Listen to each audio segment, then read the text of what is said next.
Polish Prime Minister Donald Tusk says that 2 Ukrainians working for Moscow have been identified as key suspects in 2 recent cases of railroad sabotage inside Poland.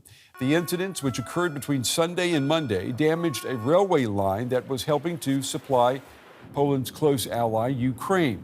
Authorities say the suspects have since fled Poland. Their identities have not been made public.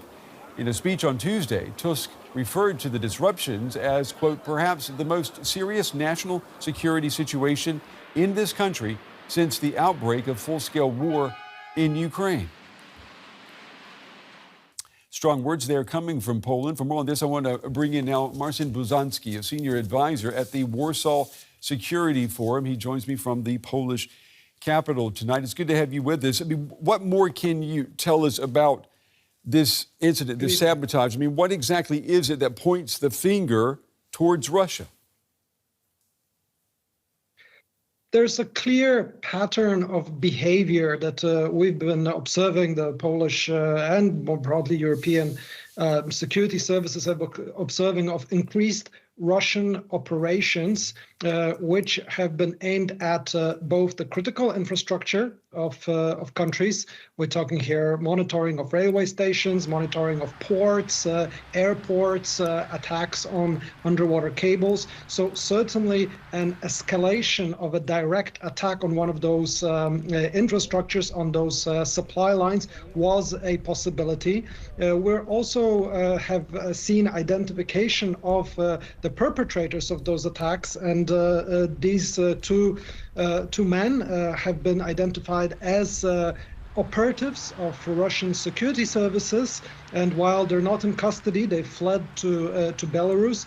Their identities are known to the services, and one of them has even been convicted before for acts of sabotage in Ukraine. So all of this, puts a very, very clear pattern.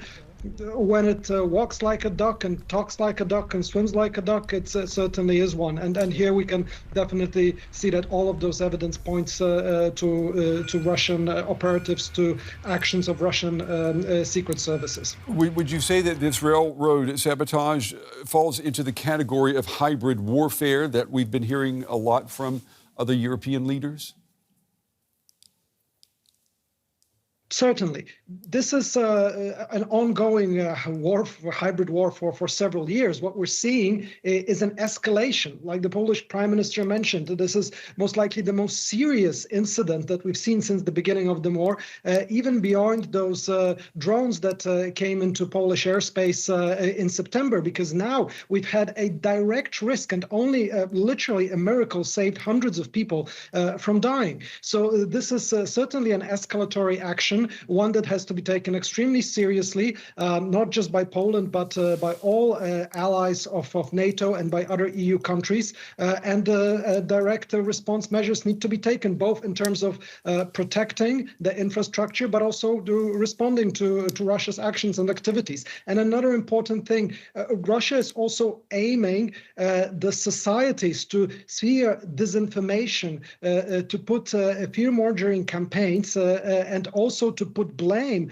on Ukraine for putting societies, putting citizens into risk and into this situation. This is already proving effective, as we have been observing programs, widespread programs supported by bots and campaigns online. And a lot of the population, over 50% of online clicks, have been on messaging that Ukraine is responsible. Plus, there are far-right parties in both Poland and other EU countries that are picking up these narratives. So Russia here also has an aim to polarize, to sphere disinformation, and to provoke societies of countries to stand against the support for Ukraine.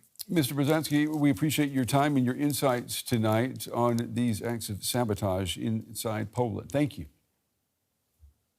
Thank you very much.